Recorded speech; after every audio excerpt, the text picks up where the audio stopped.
Whispers in the dark. The old town of Ravenswood had always been shrouded in mystery. Thick fog clung to the cobblestone streets, curling like ghostly fingers around the lampposts. The wind whispered secrets through the empty alleys, carrying with it the scent of wet earth and rotting leaves. But it wasn't the mist or the creaking doors of abandoned homes that made people shudder. It was the house at the end of Black Hollow Lane. The Holloway Manor stood tall and decayed, looming like a forgotten monument. Its once grand facade crumbled under the weight of time, the roof sagging and the windows boarded up or shattered. No one dared to enter. Legend spoke of a curse. The very walls were stained with torment, echoing the tragic fates of those who had lived there. The last known occupants, the Callahan family, had vanished without a trace decades ago. Some said they fled, others whispered the house had consumed them, but no one knew the truth. The manor had been built in the late 1800s by Thomas Holloway, a wealthy industrialist. He had moved his family to Ravenswood in search of peace, far from the hustle of city life. His wife, Eleanor, a beautiful but troubled woman, had become obsessed with the occult. Whispers spread through the town that she had summoned dark forces in the manor's hidden basement, invoking spirits from realms that should never have been disturbed. One fateful night, the Holloway family disappeared without a trace. The authorities found only the remnants of a ritual gone wrong. Candles burned to stubs, strange symbols drawn on the walls in what looked like blood, and a feeling of suffocating darkness that seemed to cling to the air. The rumors of the house's curse spread like wildfire, and those who dared to live there afterward met similar grim fates. Some went mad, some vanished, others died in strange, inexplicable circumstances.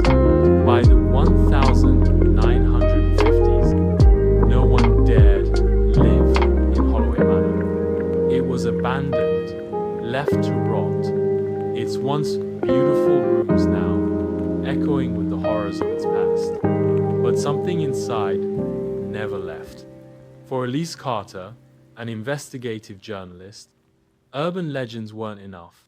She had faced down corruption, uncovered lost artifacts, and investigated paranormal claims before, but nothing had prepared her for Holloway Manor. She had heard the stories, had seen the faded photographs of the Callahan family that stared blankly into the camera, as if they knew they were doomed. But Elise was used to seeking the truth. She didn't believe in ghosts or curses. She needed facts, evidence, something real to explain the strange happenings that plagued this forsaken town.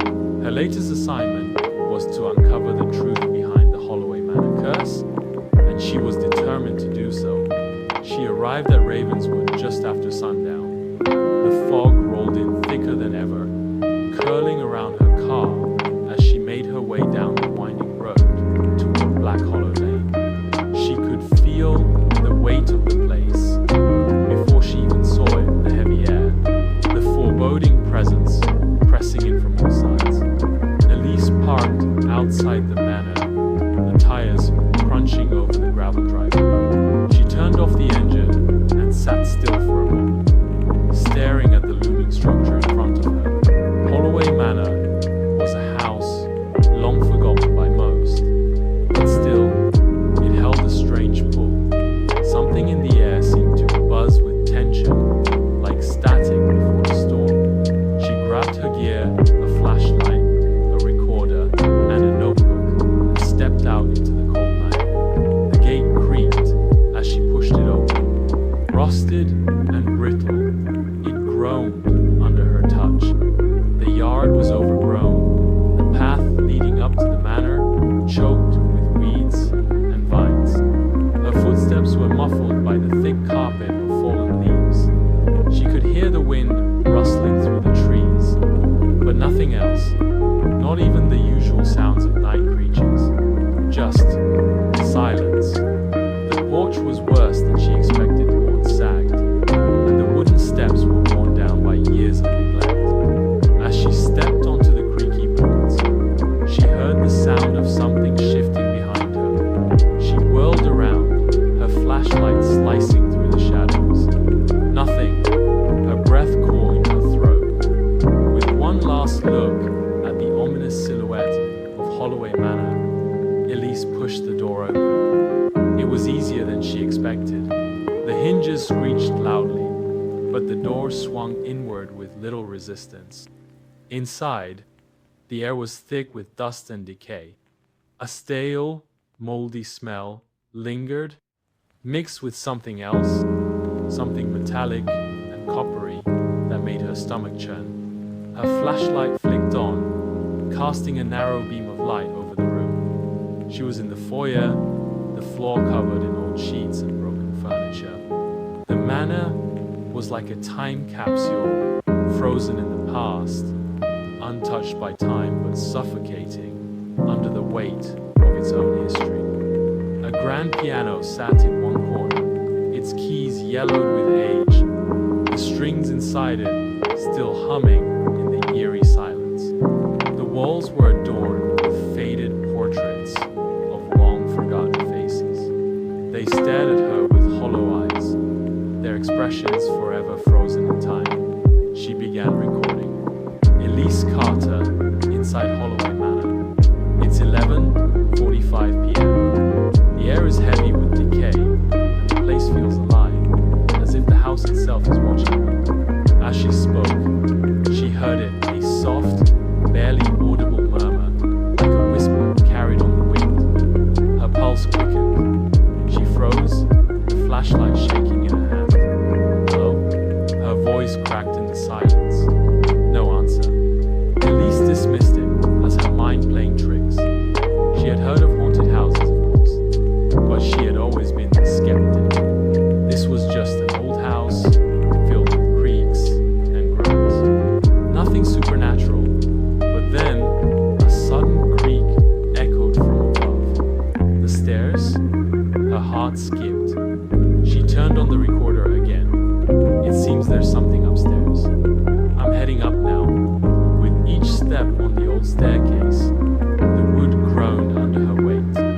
She could feel the eyes of the house on her, the walls pressing in with every movement. At the top of the stairs, a hallway stretched before her. Doors lined the walls, some closed, some ajar. The door at the far end stood open, a faint shadow moving behind it. Her breath hitched. Is someone here? She whispered, stepping forward. The whisper answered, clearer this time. Elise. Her blood ran cold. The voice was unmistakable soft, knowing, and it was calling her name. Her fingers trembled as she reached for the door. As she pushed it open, a gust of air rushed past her, carrying a faint scent of flowers and decay. Inside, the room was frozen in time. A four-poster bed sat against the far wall, the sheets tattered and yellowed with age. The vanity mirror stood in the corner, cracked down the middle.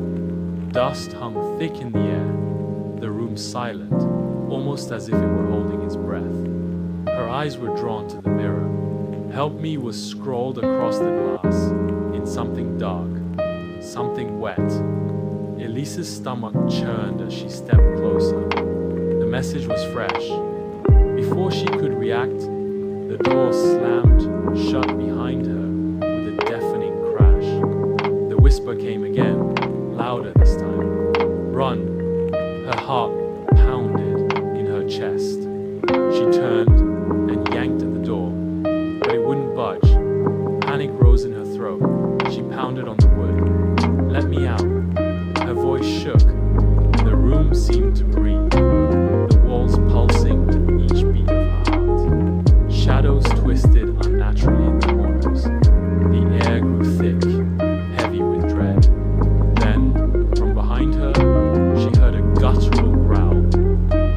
ran cold as she slowly turned around. The mirror no longer reflected the room. Instead, it showed a figure, gaunt, hollow-eyed. Its mouth stretched into an unnatural grin. It reached toward the glass, as if trying to claw its way through. The mirror cracked. Elise screamed as an unseen force yanked her backward, the darkness swallowing her.